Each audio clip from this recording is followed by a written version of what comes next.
Item 4.6 is adoption of the draft Freedom Camping Bylaw for consultation.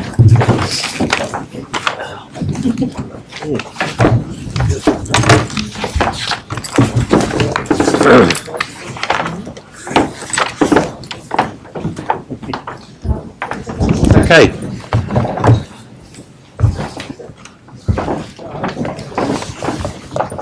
Good afternoon, Jane. Hi. The floor is yours. I'll take the report as read. There's just a couple of little editorial amendments that we intend to make to both the statement of proposal and the current draft bylaw. These are just for clarification. The bylaw one will be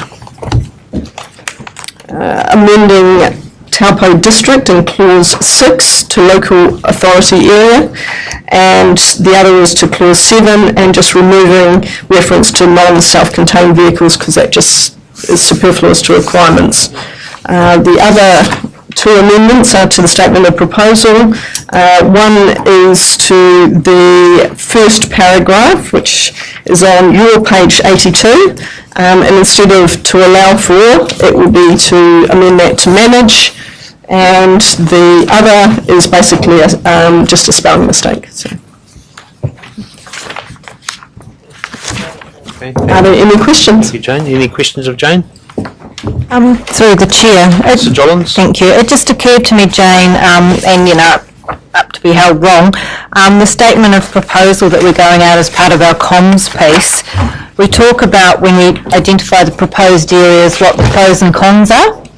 I'm just concerned that we're predetermining the process. I mean, can we just put these as identify pros and cons? Because I thought of some other pros and cons just looking through it, and it doesn't speak to open-minded. Like for me, having Rickett Street potentially causes traffic issues and other safety issues around the school bus pickup, and none of that's even highlighted as a pro or a con.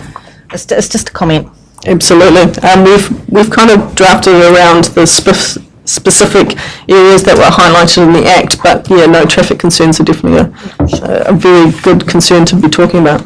And I think from my perspective, from a comms point of view as well, that Freedom Camping Working Group was instrumental in setting up the framework on which we identified these areas, and I think you just need to highlight that up a bit. It's in there, but it's buried, Right. because there were some key points on which you made your decisions, which were away from the lakefront, close to the CBD, and that doesn't come across really clearly in this. Not a problem. We'll definitely work on that. Thank you. Councillor Truman. Yeah, so I was just wanting to talk about the maps.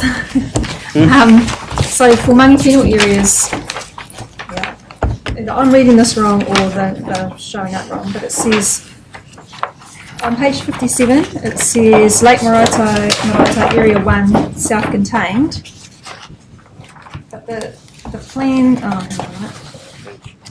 it says... So page what? 67. 57. So, yeah. So it says a lake, page 57, so at the bottom it says... 67. 57. 57. It says Lake Maraetai Area 1 and Area 2. Oh, And I think on the Schedule 1 on page 66, Yes. I think those are supposed to be two different areas, but they just... Oh, yes, there probably are, and there's probably another map, hopefully. Hopefully, she says laughingly. There should be two maps. So one is like, there's a little, it's very hard to see, but there's a little outline of yellow. So that's basically Area 2 on that one, and there should be another map. Has it got dropped off? 77. 77. Oh, good. It's still there. Yep. So that, and then that's basically Area 1. Yep. So we've got a couple of places where we've got two areas in very close proximity, and what we've done from ease of map production is have both those areas on the same map. If I'm hearing you right, it would be a lot cleaner if we had two different maps. I don't see the yellow. Yeah, I didn't see the yellow, so I was thinking with others. And then also for Whakamaru Domain, that might be the same then too. Yes. Because yeah, Yes. I just thought it's the same map. There's two, yes. There's two areas. So there's, one of the issues we've had, particularly with the Whakamaru ones, was because there's actually an area that is deemed to be allowed to be camping, and then there's an area that people camp a lot and was actually designated kind of camping by us, which is confusing. Councillor Heckman? Yeah, just two comments, Your Worship. The AC Baths one, we've talked about the extension of the event centre. Would we have to change the bylaws if we extended the event centre, which would encroach on where the parking is? Sorry, I'm not quite sure what you're meaning there, but Well, you've got the red line right up to the concrete apron. right. Oh, okay. There's been proposals to extend by one bay. I know it's not, we've just talked about it, we've not done anything. Would we then have to change the bylaw if we... Yes, we would. So can we reduce that area down so it accommodates that extension if and when it takes place? But I guess from a practical perspective, if you've built a building over the top of those car parks, no one's going to be freedom camping. Well, I know that.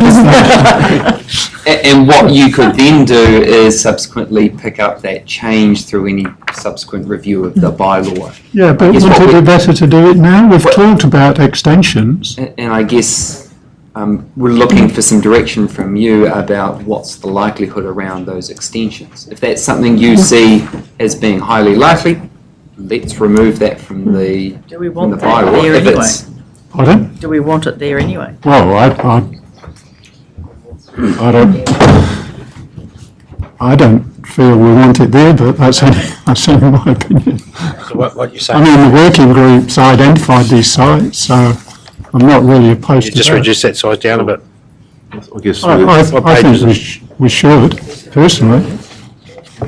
through the chair, I mean, as part of that working group, this is actually a draft bylaw going up for consultation. Yeah, I appreciate that, but sooner than, if we think we're going to extend the event centre, Yeah. then surely we should Just make it half the Done size right. to it. we could limit that to the parking bays that essentially front the AC bars. Exactly, yeah, avenue, yeah. So reduce it in that regard. Yeah. And the other one was, there's no mention of Kinloch, and we've had a huge but- debate over Kinloch today. Wouldn't like to. I wouldn't like to see camper vans on the lakefront anywhere in Kinloch. I thought they were supposed to be on the domain. We kind of slightly covered that off with the 13th of December paper. Officers did go away to look for Kinloch because we were directed by the Mayor to go and look at sites. There were no sites that kind of, covered by the philosophy, which was off the lakefront. And then we were very restricted of where we could go, and there were very few car parks pretty much in Kinloch to allow it. The question is, how are we going to police it? Because camper vans will go down there. If there's no bylaw. Yeah. There'll be a bylaw. Yes. Okay, done, all right. And it's a residential area, which effectively the draft bylaw is prohibiting. So we're basically saying there'll be no possibilities of motorhomes camping at Kinloch. Pretty much. But Sorry, very outside of the ones that you have approved in the management plan. I was going to say, Yeah. because Specifically with those events. one option's like on And they're specifically. application, isn't And they're it? provided for on that domain through the survey, and that Yeah. will remain. Yes. So it's just that Yeah. other camping. There'll be no freedom camp. Yep, Yeah. okay, thank you. Yeah. Status quo really, yeah. Yeah, okay. So if they're allowed for in a reserve management plan, the Yep. bylaws Yes, covers it. yep, fully aware of that. Thank you. Okay. Oh, just one last question from me. Sorry for Jane.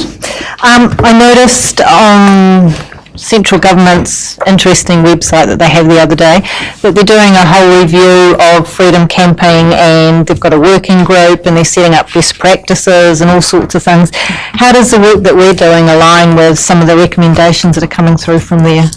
Have you looked at it? Yes, I've been party to that working group. So basically we've been adhering to most of the work that's going on through that. Yes. Okay, all right. I think it's worth remembering that the Freedom Camping Act is a reasonably permissive piece of legislation.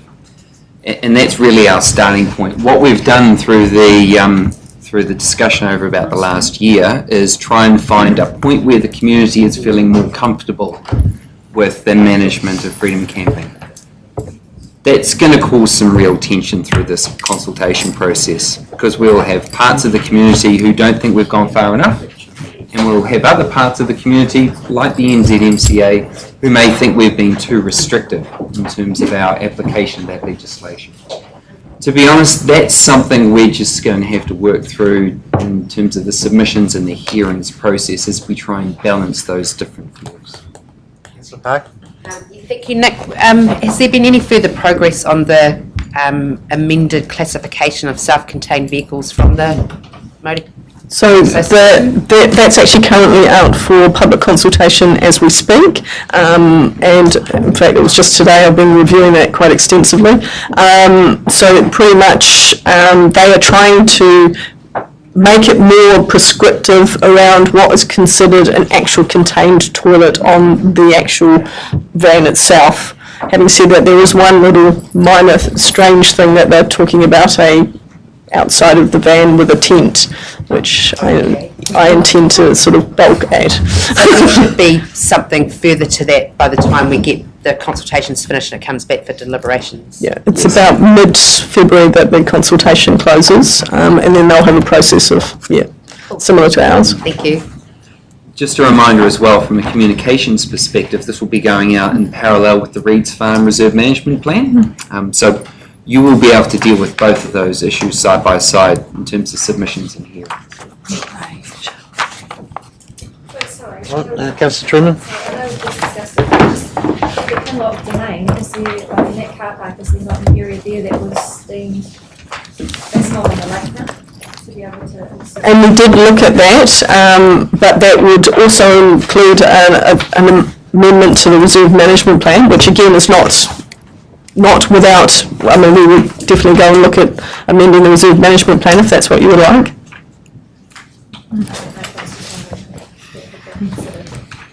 That's the reason why. Through this process, Previous conversations that came up been around, they may have got one-off events, but